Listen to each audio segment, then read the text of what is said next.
Never cut down a tree in the winter. Never make a negative decision in a short time. Never make important decisions when you're in your worst mood. Wait. Be patient. The storm will pass. Spring will come. Robert H. Schuller.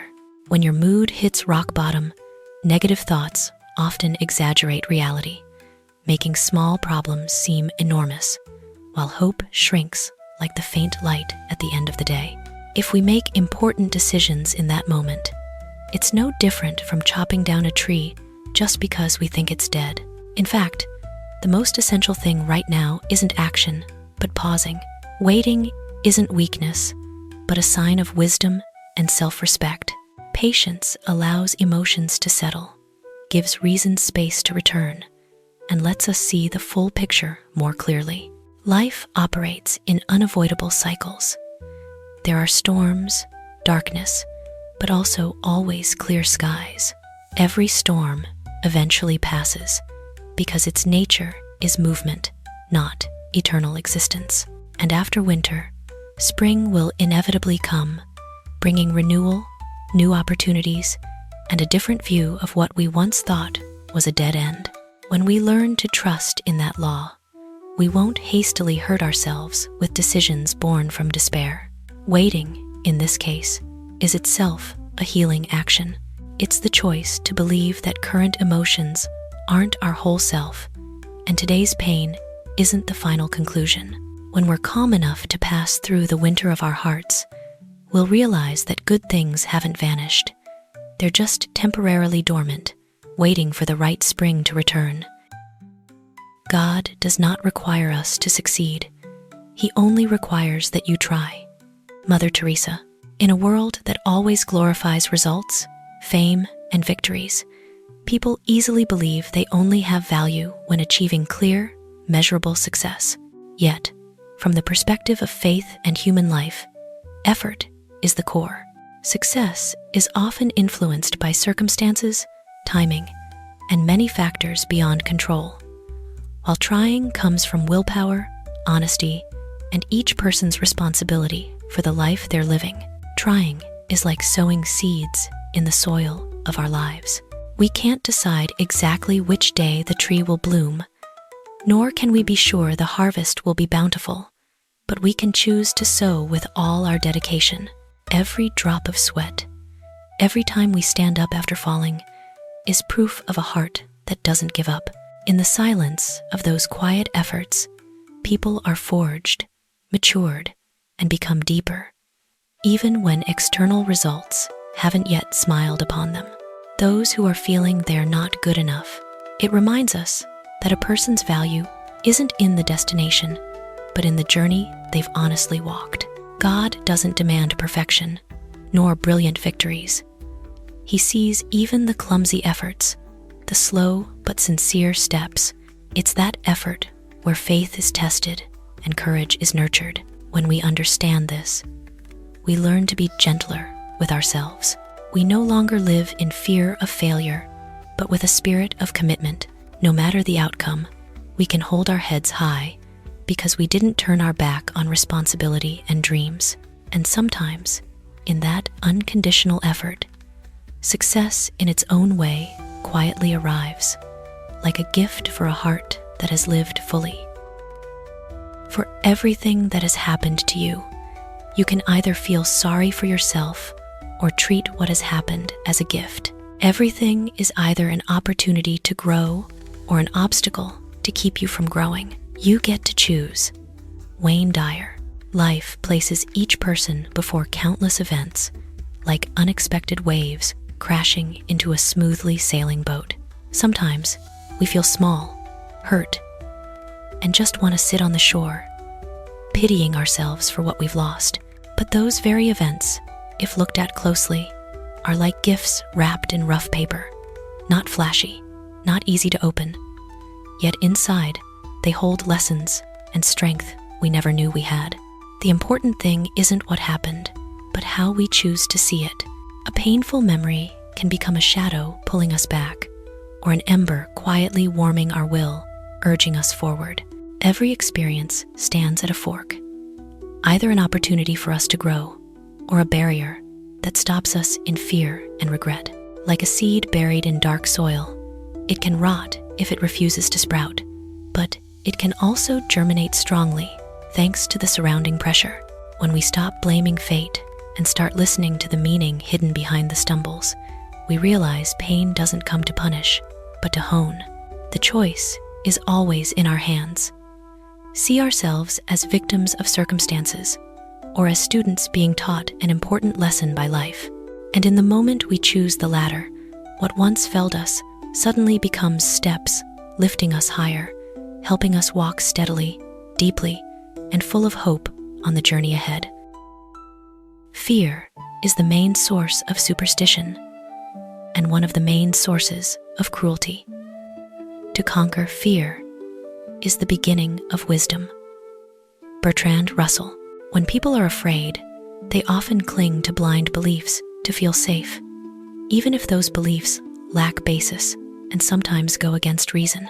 Superstition arises not from simple ignorance, but from insecurity before the unknown, before a hazy future, and before things beyond control. In the darkness of fear, intellect narrows, and people easily hand judgment to things they don't truly understand. Not stopping at superstition, fear can also turn into cruelty. When anxious about threats, people easily react with defense, suspicion, and violence, seeing others as dangers to eliminate. Human history has proven many times that the most brutal actions often stem from fear. Fear of difference, fear of losing power, fear of being hurt. In that state, compassion is obscured and reason is pushed back, making way for extreme actions in the name of protection. That's why conquering fear isn't just a personal act, but a turning point in perception. When people dare to face fear, name it, and understand its cause, the darkness begins to fade. Understanding appears where there was once confusion, and calm replaces blind reflexes. Conquering fear doesn't mean no longer feeling afraid, but not letting fear control our actions and beliefs. The moment people choose understanding over avoidance, dialogue over attack, the light of knowledge over sheltering in the darkness of superstition. When fear is set aside, the mind becomes open. Compassion has space to exist, and people can see the world with clearer eyes. That's when wisdom is no longer an abstract concept, but a way of living, calm, understanding, and full of humanity. Leadership is a privilege to better the lives of others. It is not an opportunity to satisfy personal greed. Mwai Kibaki. Leadership, if seen in its true essence, isn't a high seat for someone to stand and admire their own power, but a lower position to bend down, listen, and lift others up. It's a privilege because not everyone has the chance to create positive impact on many lives at once. When someone becomes a leader, they don't just carry a title, but also a quiet yet heavy responsibility to make the surrounding environment better, fairer, and more humane. Power at this point is like a flame, which can warm and light the way, but can also burn everything if used wrongly. A true leader understands that their value isn't measured by what they accumulate for themselves, but by what they inspire in others. It could be faith in an employee who once doubted themselves, opportunity for someone who's never been given a voice, or peace in a group, knowing they're led with kindness. Conversely, when leadership is turned into a tool to satisfy personal greed, it quickly becomes a burden for the collective, like a boat that only loads treasures for the captain, forgetting that waves can sink it all. True leadership is a journey of giving more than receiving, choosing to put the common good above the personal ego. In that journey, humility becomes the compass, and compassion the hands keeping the boat on course. When leaders realize their power is born to serve, not to dominate, then every decision they make carries light, and that light, spreading through each person touched, is the most sustainable and profound measure of the leadership role. If you have good thoughts, they will shine out of your face like sunbeams, and you will always look lovely. A person's thoughts are like underground streams flowing silently within, seemingly invisible, but deciding the tone of the entire face and outward demeanor. When the mind is filled with good, kind, and positive thoughts, they don't just stay inside, but naturally spread outward, like early morning sunlight slipping through leaves. Someone with forgiveness often has gentle eyes. Someone living with gratitude smiles more lightly, and a peaceful soul always creates a warm feeling for those nearby. That beauty needs no elaborate makeup, for it's born from the clarity of the soul. Conversely, negative thoughts, jealousy, or resentment also leave very real marks. They are like gray clouds covering the face, making the gaze heavy and the smile forced. This shows that the face isn't just a mirror reflecting age, but also a place reflecting the inner spiritual life of each person. When we choose to nurture good thoughts, we're quietly caring for our own appearance, day by day, bit by bit. Good thoughts don't mean avoiding difficulties or denying sadness, but learning to see everything with understanding and hope. Like the sun doesn't disappear just because clouds come. Inner light still exists when we trust in the positive, and that light will appear on our face, making us likable, approachable, and naturally lovely. The most enduring beauty doesn't come from perfect features, but from a pure mind where good thoughts are nurtured daily and shine quietly, like warm sunshine in everyday life. I came to realize that if you love life, life will love you back. Arthur Rubinstein. Loving life doesn't mean everything is easy or always filled with joy. It's accepting that where there's sun, there's also rain. Where there's success, there's also failure. Like loving a person, not because they're perfect, but because we understand and forgive their flaws. When we love life with that attitude, we learn to cherish small things. A peaceful morning, a sincere greeting, or simply the fact that we still have a chance to start over. That appreciation makes the soul softer and more open. And then, something wonderful happens. Life seems gentler with us, not because difficulties vanish, but because we have enough inner strength to face them. Opportunities become clearer when we're ready to seize them. People around us open up more easily when they sense the positive energy we radiate. Loving life is like sowing good seeds in the soil. They may not sprout immediately, but in time, they'll bloom in their own way. Life loves us back, not with grand gifts, but with the feeling of peace when we live true to ourselves. When we know to smile at challenges, be grateful even for the imperfect, we realize life has never turned its back. It's just waiting for us to learn to love it first, then responding with fullness, depth, and more meaning each day. Better to be a lion for a day than a sheep all your life. Elizabeth Kenny. Being a lion for a day means daring to face your greatest fear, daring to say what needs to be said, daring to protect the values you believe in, even if it costs. It could be a decision to leave the comfort zone, speaking up against injustice, or simply choosing to live true to a dream long hidden. That moment may be brief, but it marks the awakening of self-respect. In that instant, a person is no longer a shadow of others' expectations, but truly the subject of their own life. Conversely, being a sheep all your life isn't always clearly painful. It's often smooth, familiar, and low conflict, but that very smoothness quietly erodes willpower, making people accustomed to being led, accustomed to silence, and gradually forgetting they once had choices. As time passes, what's left isn't truly peace, but the emptiness of a life never fully lived. Doesn't force us to strain to be strong all the time, but invites us to ask, what are we living for? And are we being true to ourselves? Because sometimes, just one day living as a lion, one day daring to be ourselves, is enough to illuminate the rest of life, helping us walk more confidently, freely, and without regret for letting fear lead the way. Don't be ashamed of your failures. Learn from them and start again. Richard Branson. In life, failure is often seen as a stain, making people bow their heads, withdraw, and doubt their own worth. We fear others' eyes, fear judgment, fear admitting we were wrong. But in truth, failure isn't the end, but an inevitable part of the growth journey.